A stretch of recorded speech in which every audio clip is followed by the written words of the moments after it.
یہ کیا ہے؟ فرض کفایہ۔ تو دینی تعلیم یہ انسان کے لیے کھانے پینے سے زیادہ ضروری ہے، اور عصری تعلیم بھی انسان کے لیے ضروری ہے۔ دینی تعلیم تو اس لیے ضرورت ہے کہ اپنی آخرت کو بنانا دین کے بغیر ممکن نہیں، اور عصری تعلیم اس لیے ضرورت ہے کہ دنیا میں بھی انسان کو زندگی گزارنا ہے اور حلال طریقے سے عزت کے ساتھ انسان کو کما کر زندگی گزارنا ہے، تو اس لیے عصری تعلیم اس لیے ضروری ہے۔ اب یہ جو عصری تعلیم ہے، اس عصری تعلیم نے بڑا فتنہ برپا کر رکھا ہے۔ عصری تعلیم جب اختلاط کے ساتھ دی جائے، مرد و زن اور بچوں اور لڑکے اور لڑکیوں کو اختلاط کے ساتھ دی جائے، تو ظاہر سی بات ہے آج یوروپ خود پریشان ہے۔ وہ کہتا ہے کہ بھائی ہم نے اس تعلیم کو دنیا میں رائج تو کیا، مگر خود ہمارا معاشرہ تباہ اور برباد ہو چکا ہے۔ تو وہ لوگ خود بے چین اور پریشان ہے۔ لہذا اس بنا پر اونلی فار گرلز ایجوکیشن بھی ہوتا ہے کہ صرف تعلیم صرف لڑکیوں کے لیے الگ سے اسکول ہر جگہ پر اس کا انتظام ہوتا ہے، مگر ہمارے مسلمان کو پتہ ہی نہیں ہوتا ہے۔ کیوں؟ اس لیے کہ وہ ہر ایک اپنی اپنی دنیا میں مست ہے۔ تو ہمیں یہی نہیں پتہ ہے کہ قانون ہمیں کس چیز کی اجازت دیتا ہے، کس چیز کی اجازت نہیں دیتا ہے۔ تو اس لیے تعلیم کے باب میں جو ہے، تعلیم میں دیکھو ایک ہوتا ہے نظام اور سسٹم آف ایجوکیشن، دوسرا ہے کیریکولم نصاب تعلیم، تیسرا ہے مینجمنٹ اس کے اوپر نگرانی کرنے والا، چوتھا ہے کس ماحول میں وہ تعلیم دی جا رہی ہے، اور پانچواں ہے تعلیم کے اندر وہ اسٹوڈنٹس اور ٹیچر۔ یہ پانچ چیزیں تعلیم کا حصہ ہے۔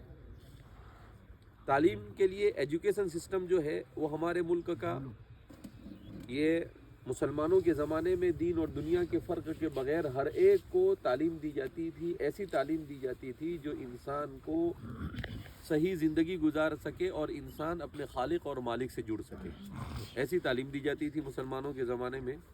انگریزوں نے آ کر تعلیم میں تفریق کی، تو جو لوگ علماء کو تعلیم کی تفریق کا ذمہ دار بناتے ہیں ان کو تاریخ کا پتہ نہیں ہے۔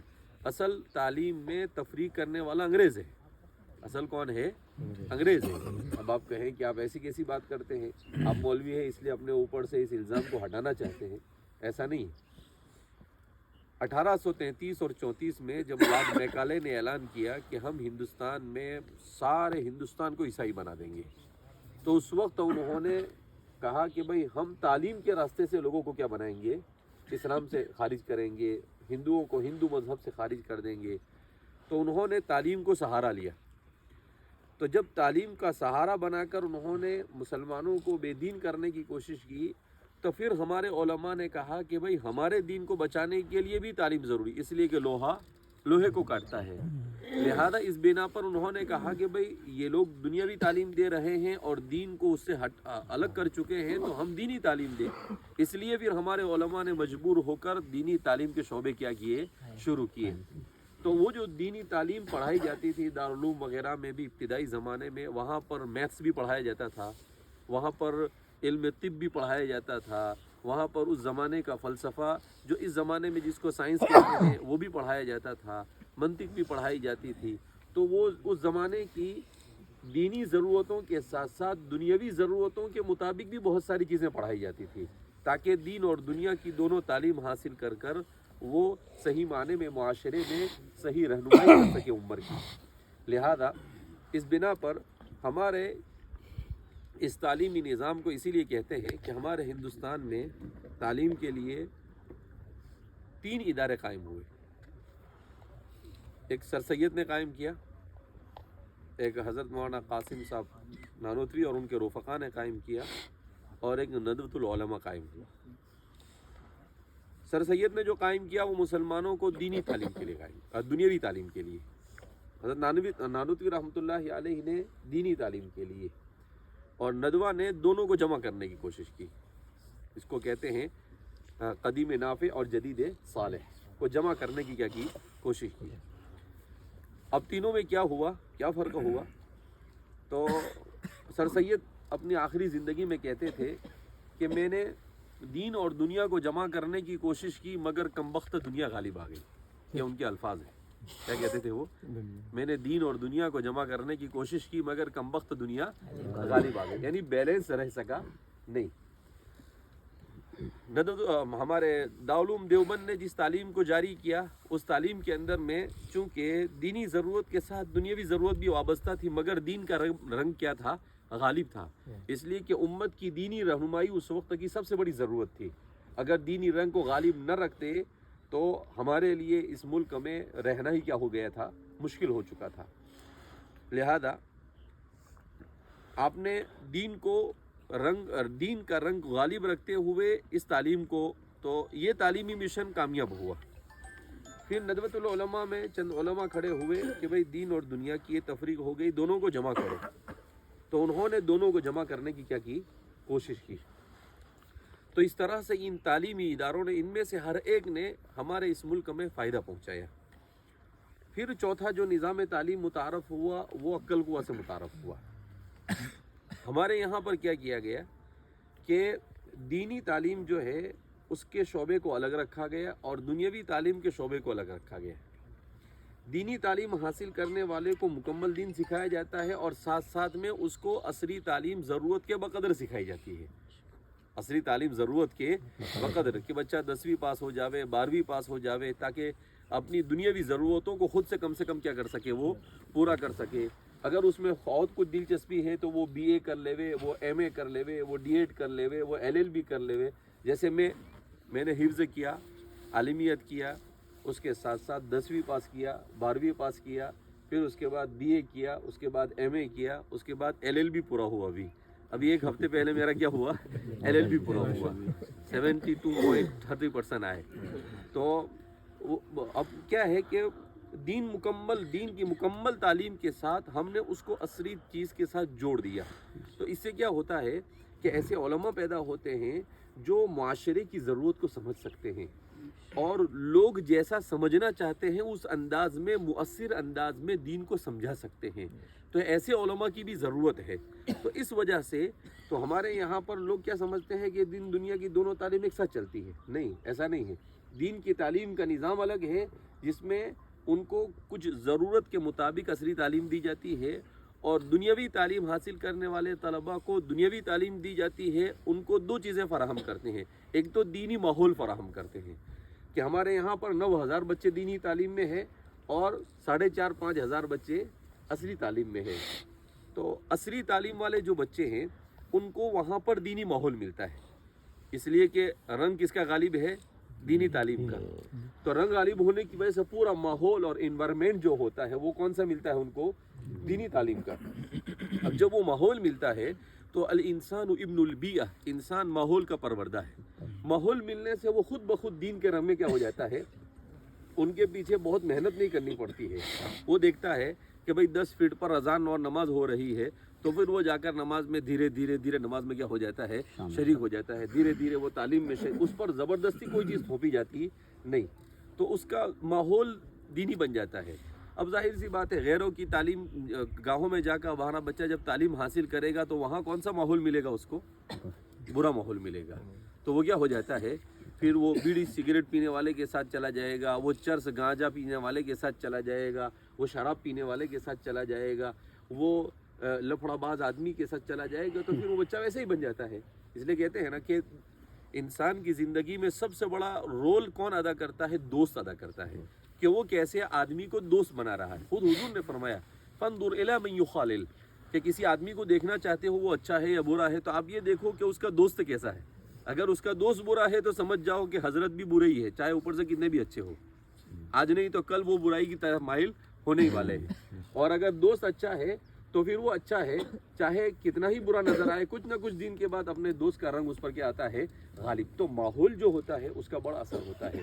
اللہ کے رسول صلی اللہ علیہ وسلم جس ماحول میں آئے اور حضور کی صحبت کی برکت سے صحابہ کیسے بنے کہ قیامت تک آنے والا کوئی بھی ولی ان تک نہیں پہنچ سکتا ہے۔ وہ کس کی برکت تھی؟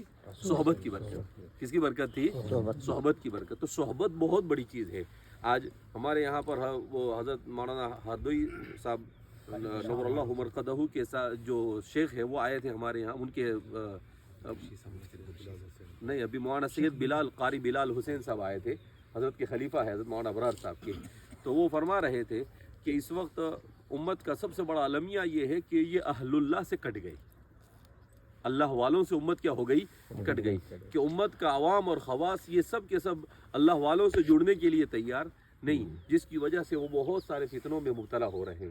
تو اللہ والے کی صحبت میں بیٹھ کر کیا ہوتا ہے، وہ کیا نظر تھی جس نے مردوں کو مسیحا کر دیا۔ اللہ کے رسول صلی اللہ علیہ وسلم کی صحبت کی برکت سے وہ صحابہ جو جاہلیت کے بالکل اونچے مقام پر فائز تھے، وہ علم و معرفت کے سب سے اونچے مقام پر کیا ہو گئے؟ فائز ہو گئے۔ اور حضرت عبداللہ ابن مسعود فرماتے ہیں کہ حضور کی صحبت کی برکت سے صحابہ کی زندگی ایسی بنی، ابرہم قلوبا واعمقہم علما واقلہم تکلفا، کہ دل کے بڑے صاف ستھرے تھے اور علم کے بڑے گہرے تھے، اور ان کی زندگی میں تکلف نہیں تھا، ٹیپ ٹاپ ان کی زندگی میں نہیں تھا کہ بھئی شیروانی لگانا کیا ہے، ضروری ہے، اچھا موزہ پہننا ضروری ہے، اچھا یہ پہننا نہیں، ان کی زندگی میں تکلف نہیں تھا۔ البزازۃ من الایمان، سادگی ایمان کا حصہ ہے۔ تو سادگی تھی، مگر ان میں درد تھا، ان میں فکر تھی، ان میں احساس تھا۔ تو یہ ساری چیزیں صحبت سے انسان کو حالا۔ تو ہمارے یہاں پر عصری تعلیم کے ساتھ یہ صحبت کا ماحول ہم لوگ کہ علماء ہوتے ہیں، طلباء ہوتے ہیں، ان کے ساتھ ان کا ملنا جلنا ہوتا ہے، جہاں پر یہ کھاتے ہیں وہیں پر یہ بھی کھاتے ہیں، نماز پڑھتے ہیں، تو اس سے ان کے اوپر اس کے اثرات مرتب ہوتے ہیں۔ بہت سارے ایسے بچے ہمارے یہاں پر جو ڈاکٹر بننے آتے ہیں اور ڈاکٹر بھی بنتے ہیں اور ساتھ ساتھ میں حافظ بن کے جاتے ہیں، ان کو کوئی فورس نہیں کرتا ہے، ہم اس کو بہت زیادہ دنیا میں دھنڈوڑا نہیں پیٹتے کہ اتنے بچے ڈاکٹر بھی بنے، حافظ بھی بن گئے، ٹھیک ہے، الحمدللہ ہو گیا کام، تو وہ حافظ بھی بن کے جاتے ہیں، انجینئر بننے کے لیے آتے ہیں، فارماسسٹ بننے کے لیے آتے ہیں، وہ خود ہی کیا کرتے ہیں؟ حافظ بن کے جاتے ہیں۔ کبھی کبھی ایسا ہوتا ہے ہم کو ہی پتہ نہیں چلتا ہے، وہ حافظ بن کے چلے جاتے ہیں۔ تو ٹھیک ہے، ہمارا مقصد کیا ہے؟ ان کو دینی ماحول دینا ہے، تو وہ دینی ماحول ان کو مل جاتا ہے۔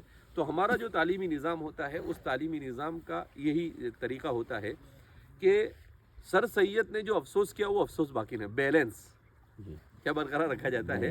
بیلنس۔ کم وقت دنیا غالب آنی چاہیے نہیں، دین اور دنیا دونوں پیرلل چلنے چاہیے۔ ربنا آتنا فی الدنیا حسنہ وفی الآخرۃ حسنہ، دونوں کے لیے ایک ہی تعبیر استعمال کی، اللہ دنیا میں بھی بھلائی عطا فرما اور آخرت میں بھی بھلائی عطا فرما۔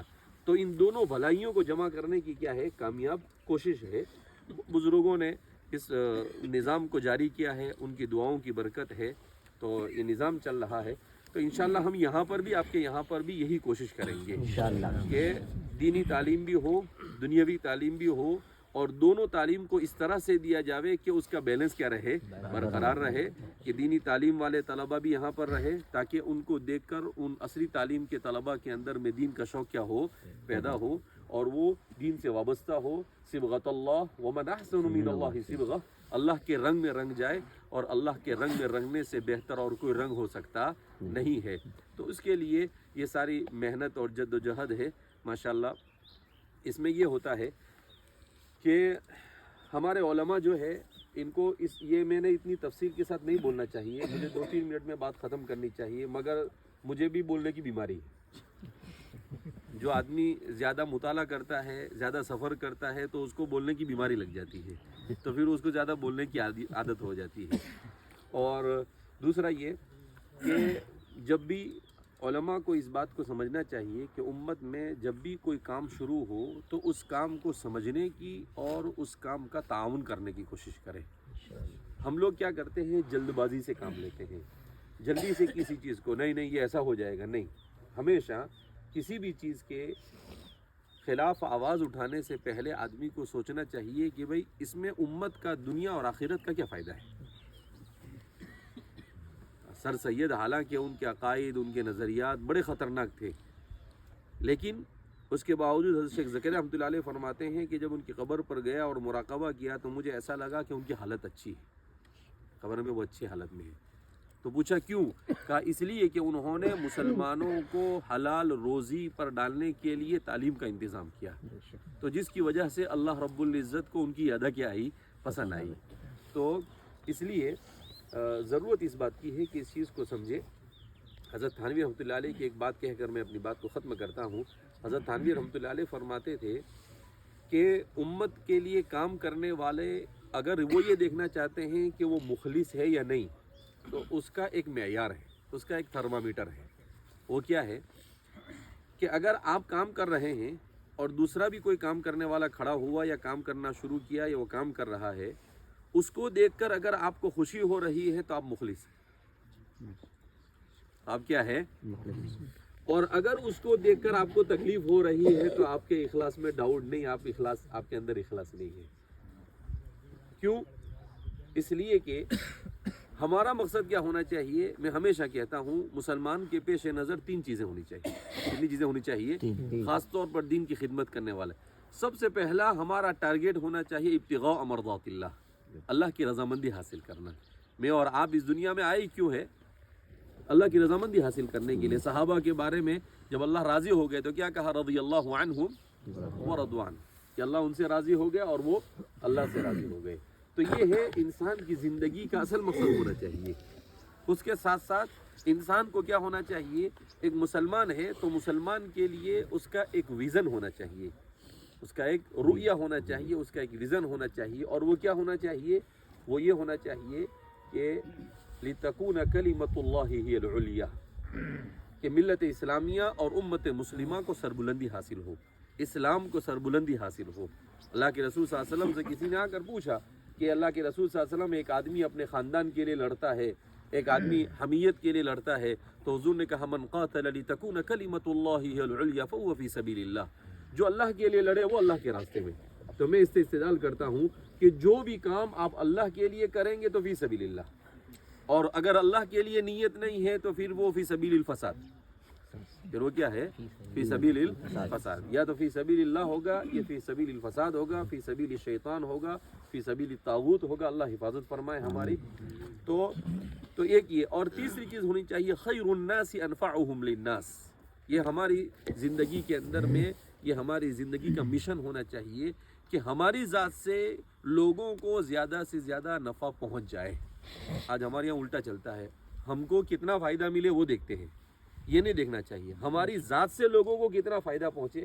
یہ ہمیں کیا کرنا چاہیے؟ دیکھنا چاہیے. بہرحال اللہ نے کتاب و سنت کی برکت سے مالا مال کیا ہے، جس سے انسان کو یہ ساری چیزیں کیا ہوتی ہے؟ سمجھ میں آتی ہے.